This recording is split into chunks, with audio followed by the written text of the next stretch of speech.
6 ways to survive celestial events. Step 1. Do not argue with those important to you. She liked my left eyebrow. Her middle name was Rose, but she thought it was too cliche or something. I thought it was cliche and beautiful. Our first meeting was anticlimactic. We both loved Drake's Sacrifices, so I planned to start singing it the minute she came to pick me up from the reception of her hotel. But she made me wait too long. After all the things she planned to do with my body, we hugged as though we were friends. Do I undress and wait for you in the room, or?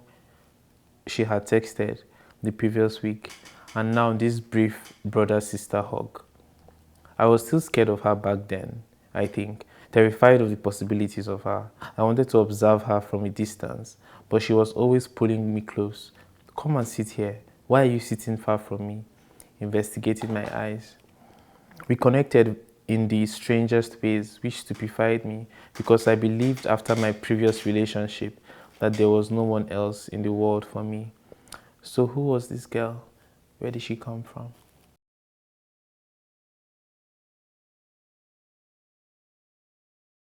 My name is TJ Benson. I come from Nigeria and I am a writer and visual artist.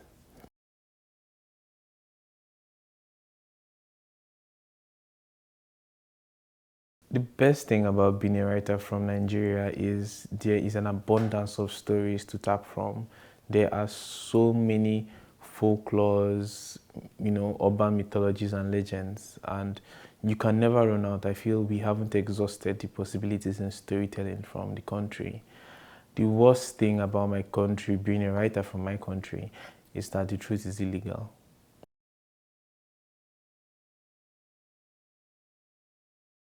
The food, the diversity in the food from region to region is amazing. You could never run out of varieties of food to eat in Nigeria.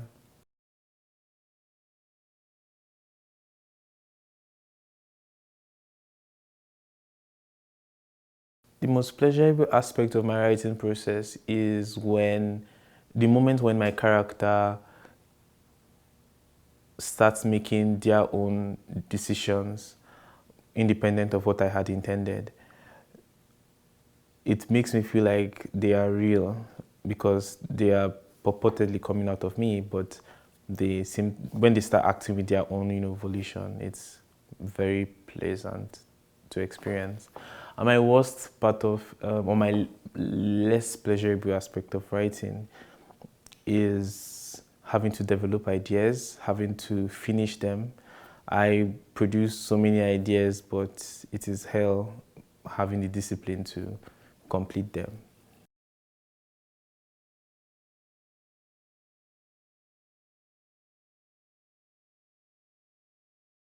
Before COVID, I would have said that the writer has no public duty. But in the aftermath of COVID, I feel that the writer has a duty to self. It is the responsibility of the writer to nurture, to feed, and care for their own self because they are the custodians of truth in society, or they can be one of the custodians of truth in society. So to be able to work, to be able to produce work that is meaningful and uplifts the consciousness of the era or the nation that the writer is living in, they owe a duty to themselves. I feel writers are some of the most careless people when it comes to their health, their physical health. So.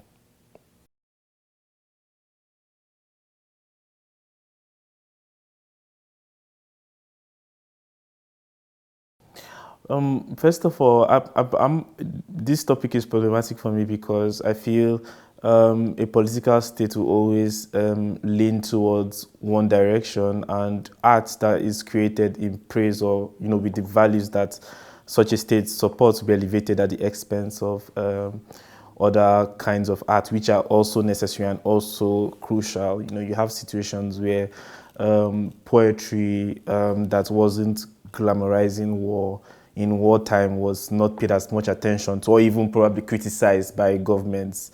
because they felt like the poets were not patriotic enough. But those poetry are some of the things that we are reading now and going back to. So I have a problem with states being involved in the arts, but also since we are in that world where there is, no separation between the state and every aspect of our lives, every single aspect of our lives is influenced by, or in some ways connected to the state now, and even the way we love.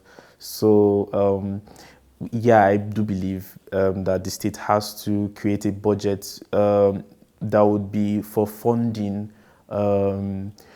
categories of people who are coming into the arts, or mid-career. I feel it's very important for the state to create funds for mid-career artists, not prizes now where they have to compete for their self-worth, but allocating funds to people who started, because there are lots, especially in literature.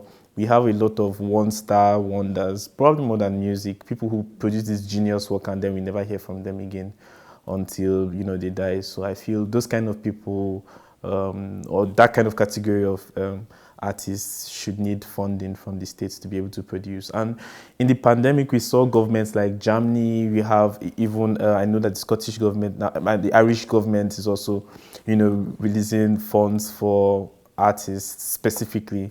And even with a lot of the literature that is being celebrated in America now, where it came from artists who were funded during the Depression era.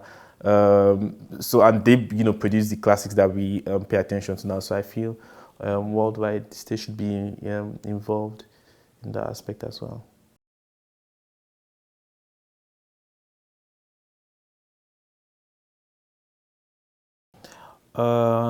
Benukri's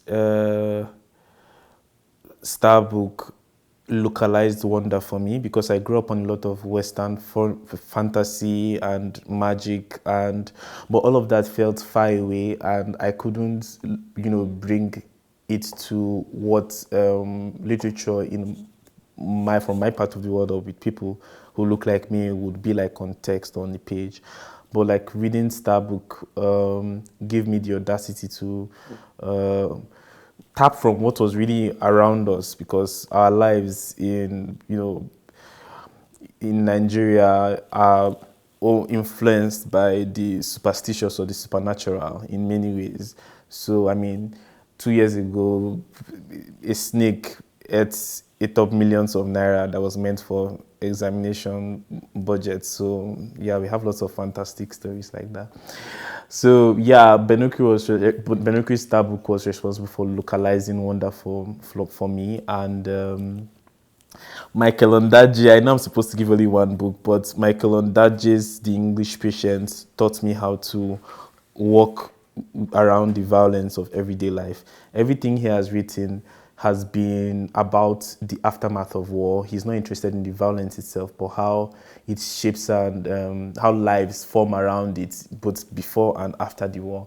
And that is something that is important to me, because even when I write about trauma, I don't want to traumatize people.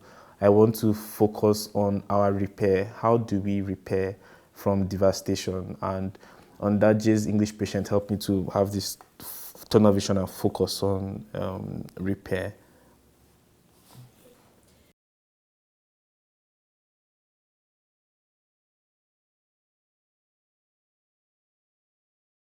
So starting from the last question, if that's allowed, I grew up.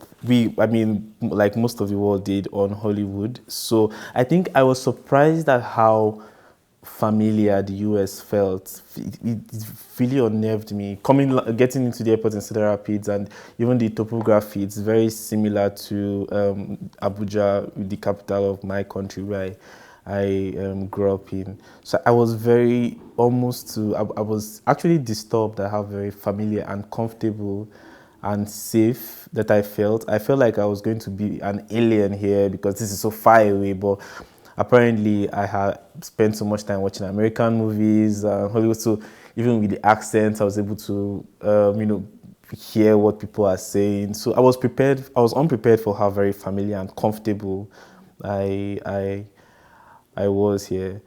And I was also unprepared to see how the advertisement culture here runs. I go to Target to buy sugar, and I come out with my arms full of, house incense, soaps I didn't know I needed. Dude. Like, you are made to spend money in ways it's actually very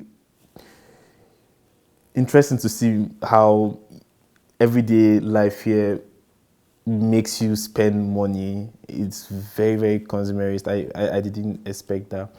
I was working on my novel here, Come In If You Are Beautiful, and I was able to finish it last week, and it was amazing. It's amazing because when I go to residencies or programs, it's never clinical like, oh, I'm going to finish this at this point. But the facilities that I got here, the access to the library is amazing.